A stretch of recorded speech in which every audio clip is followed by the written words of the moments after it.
Assalamualaikum warahmatullahi wabarakatuh.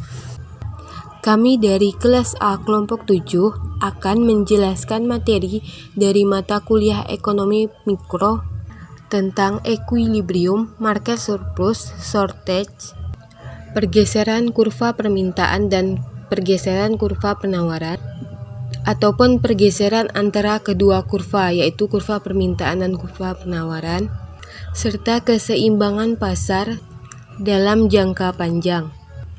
Adapun anggota kelompok kami adalah saya sendiri, Eka Pawestri, Vigo Dwi Prayoga, Riki Swarli, Risma Trisnanti, dan Vincent Fernanda Handoko. Pengertian equilibrium permintaan dan penawaran. Untuk memudahkan pemahaman tentang equilibrium permintaan dan penawaran, kita bisa melihat gambar 1 yang ada di samping.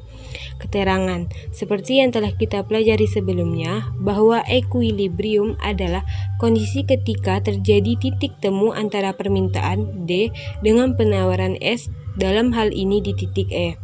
Equilibrium tercapai ketika terjadi kesepakatan harga dan kuantitas antara penjual dan pembeli, yakni ketika harga sebesar 30A dan kuantitas sebanyak 4B. Titik A disebut equilibrium harga atau equilibrium of price, yakni besaran harga yang disepakati oleh penjual dan pembeli untuk kuantitas yang telah ditentukan. Titik B merupakan equilibrium kuantitas, equilibrium of quantity, yakni kuantitas barang yang menjadi kesepakatan penjual dan pembeli sesuai dengan harga yang telah ditetapkan. Equilibrium pasar, keseimbangan permintaan dan penawaran. Keseimbangan atau equilibrium pasar, market equilibrium, adalah suatu kondisi di mana jumlah barang yang ditawarkan sama dengan jumlah barang yang diminta. Pada titik ini, tidak ada kecenderungan perubahan harga. Harga cenderung tetap. Apabila digambarkan ke dalam grafik, titik keseimbangan adalah titik potong antara kurva permintaan dengan kurva penawaran. Harga pada titik potong ini disebut dengan harga keseimbangan, dan jumlah barang pada titik potong ini disebut dengan jumlah barang keseimbangan. Terbentuknya keseimbangan pasar atau market equilibrium. Keseimbangan pasar terjadi karena perilaku penjual dan pembeli secara alami menggerakkan jumlah permintaan dan jumlah penawaran kepada titik keseimbangan. Perhatikan tabel daftar permintaan dan penawaran serta kurva permintaan dan penawaran berikut ini. Di dalam tabel terdapat pilihan, harga, dan juga jumlah permintaan. Misalnya pada pilihan A, harga Rp5.000 dengan jumlah permintaan 9 unit. Pilihan B, harga Rp4.000 dengan jumlah permintaan 10 unit. Pilihan C, harga Rp3.000, jumlah permintaan 12 unit. Pilihan D, harga Rp2.000, jumlah permintaan 15 unit. Pilihan E, harga Rp1.000, jumlah permintaan 20 unit. Berdasarkan hal tersebut dapat diartikan bahwa pada saat harga semakin murah, jumlah permintaan atau unit yang diminta akan semakin banyak. Terbentuknya keseimbangan pasar atau market equilibrium. Perhatikan kurva di samping. Titik C adalah titik equilibrium karena pada titik ini jumlah barang yang ditawarkan CS sama dengan jumlah barang yang diminta CD. Pada titik equilibrium C, Rp3.000 merupakan harga equilibrium dan 12 merupakan jumlah barang equilibrium. Anak panah pada kurva mengilustrasikan bahwa secara alami perilaku penjual dan pembeli menggerakkan jumlah barang pada titik equilibrium. Misalnya, penjual ingin menjual 16 unit mie instan pada harga Rp4.000, sedangkan pada harga tersebut, pembeli hanya membeli 10 unit mie instan. Sisa 6 mie instan yang tidak terjual tersebut membuat penjual menurunkan harga agar semua mie dapat laku terjual. Kelebihan permintaan atau market shortage. Kelebihan permintaan atau market shortage adalah kondisi ketika jumlah barang yang diminta melebihi jumlah barang yang ditawarkan pada harga pasar yang berlaku. Kondisi ini terjadi ketika harga pasar lebih rendah dari harga keseimbangan. Perhatikan kurva di samping. Apabila harga pasar berada di bawah titik equilibrium atau titik C, maka jumlah barang yang diminta menjadi lebih besar daripada jumlah barang yang ditawarkan. Dalam kondisi ini, kompetisi akan terjadi antar pembeli akibat ketersediaan barang yang terbatas. Konsekuensinya, maka harga akan naik dan mendorong jumlah permintaan dan penawaran ke arah keseimbangan atau ke atas. Kelebihan penawaran atau market surplus. Kelebihan penawaran atau market surplus adalah kondisi ketika jumlah barang yang ditawarkan melebihi jumlah barang yang diminta pada harga pasar yang berlaku. Kondisi ini terjadi ketika harga pasar lebih tinggi dari harga keseimbangan. Perhatikan kurva di samping. Apabila harga pasar berada di atas titik equilibrium atau titik C, maka jumlah barang yang ditawarkan menjadi lebih besar daripada jumlah barang yang diminta. Dalam kondisi ini, kompetisi akan terjadi antar penjual akibat jumlah atau stok barang yang banyak, sedangkan pembelinya sedikit. Konsekuensinya, maka harga akan turun dan mendorong jumlah permintaan dan penawaran ke arah keseimbangan atau ke bawah. Pengaruh pergeseran kurva permintaan pada equilibrium. Apabila kurva permintaan bergeser ke kanan, maka akan terbentuk harga keseimbangan yang lebih tinggi.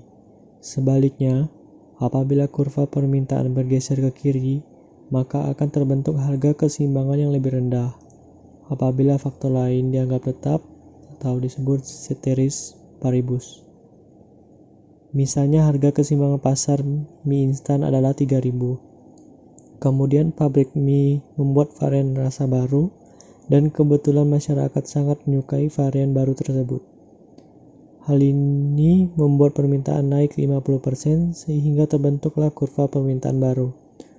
Ketika kurva permintaan bergeser ke kanan atau permintaan semakin besar, maka area harga 3.000 ini menjadi area market shortage.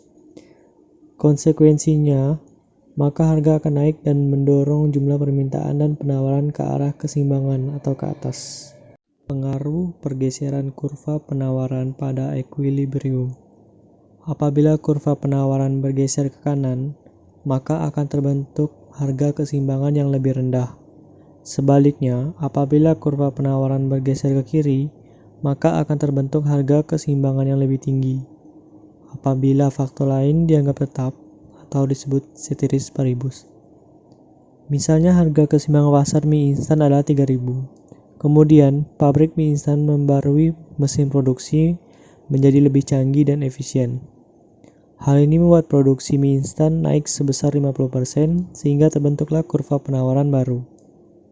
Ketika kurva penawaran bergeser ke kanan atau penawaran semakin besar, maka area harga 3.000 ini menjadi area market surplus.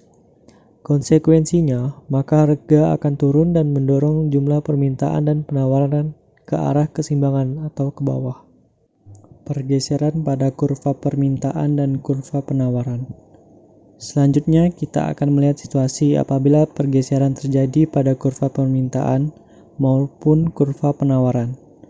Sebagai contoh, gambar 5 yang ada di samping menunjukkan kenaikan permintaan di satu sisi dan penurunan penawaran di sisi lain.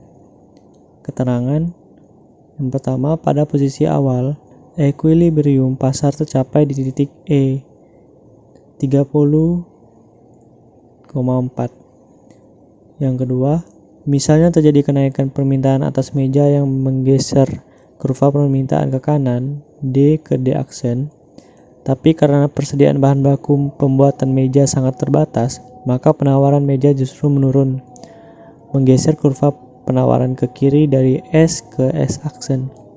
Karena pergeseran kurva penawaran lebih jauh daripada pergeseran kurva permintaan, maka didapatkanlah equilibrium baru di titik E aksen 50,3. Dari gambaran di atas atau di samping bisa disimpulkan bahwa besarnya pergeseran pada masing-masing kurva akan mempengaruhi di titik mana equilibrium baru akan tercapai. Kurva penawaran dan equilibrium jangka panjang di pasar persaingan sempurna. 1. Kurva penawaran dan equilibrium jangka panjang. Perlu diingat kembali bahwa pada jangka pendek, kurva penawaran dari produsen adalah sama dengan kurva MC saat dalam posisi naik di atas kurva AVC. Sedangkan dalam jangka panjang, kita berbicara tentang kurva penawaran seluruh produsen yang ada di pasar. Perlu diketahui bahwa dalam jangka panjang terdapat dua asumsi yang harus diperhatikan, yakni A. Kesempatan bagi produsen untuk mengubah kapasitas produksi. B. Kesempatan bagi produsen lain untuk keluar masuk pasar. Dalam jangka panjang, produsen akan masuk atau keluar pasar pada saat profit sama dengan 0. Penjelasannya sebagai berikut. Equilibrium satu produsen dalam jangka panjang tercapai ketika P sama dengan MC. Ini kondisi maksimalisasi profit. Pada saat itu, P juga sama dengan minimum average cost, sehingga profit adalah 0. Dari hal tersebut, terbentuklah kurva penawaran jangka panjang untuk keseluruhan pasar. Karena saat profit sebesar 0 adalah setara dengan minimum AC. Maka kurva penawaran yang terbentuk berupa garis lurus mendatar, kurva elastis sempurna.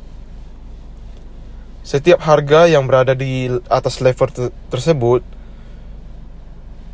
P lebih dari minimum AC, akan menghasilkan profit, sehingga mendorong produsen lain untuk memasuki pasar dan menambah kuantitas produk yang ditawarkan.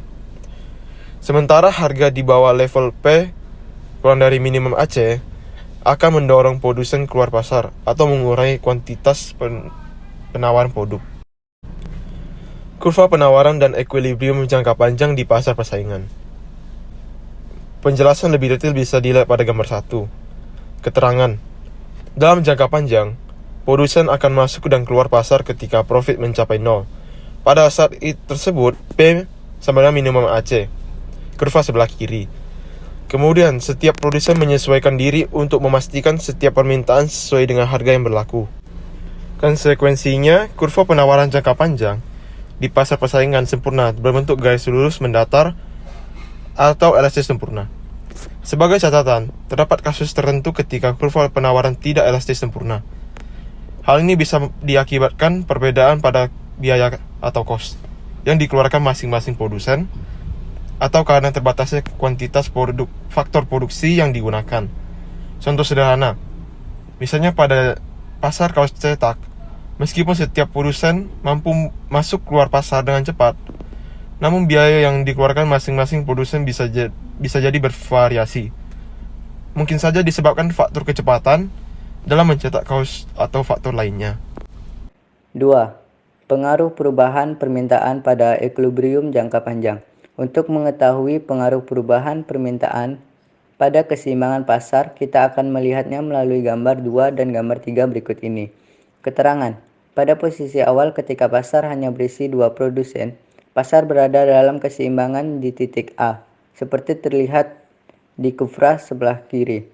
Peningkatan permintaan dari Q1 ke Q2 mendorong kenaikan harga dari P1 ke P2, sehingga menggeser titik equilibrium dari A ke B, sekaligus menambah besarnya profit yang diterima produsen. Dalam jangka pendek, keseimbangan pasar secara keseluruhan akan bergeser dari AT ke BT, kurva sebelah kanan. Peningkatan profit ini menarik produsen lain untuk masuk ke pasar, sehingga mengubah equilibrium pasar menuju titik C1. Perhatikan bahwa garis horizontal yang menghubungkan titik AT dan CT membentuk kurva penawaran pasar jangka panjang atau kurva elastik sempurna. Keterangan. Kurva sebelah kiri di gambar 3 pada dasarnya sama dengan kurva sebelah kanan pada gambar 2. Ini semata-mata untuk mempermudah pemahaman. Dalam jangka panjang, setiap produsen akan menyesuaikan diri dengan harga yang berlaku. sehingga kembali membentuk titik equilibrium yang baru, titik G. Demikian uraian tentang kurva penawaran dan equilibrium jangka panjang di pasar persaingan sempurna. Demikian presentasi dari kelompok kami. Semoga bermanfaat untuk kita semua dan terima kasih atas perhatiannya. Kurang dan lebihnya kami mohon maaf. Assalamualaikum warahmatullahi wabarakatuh.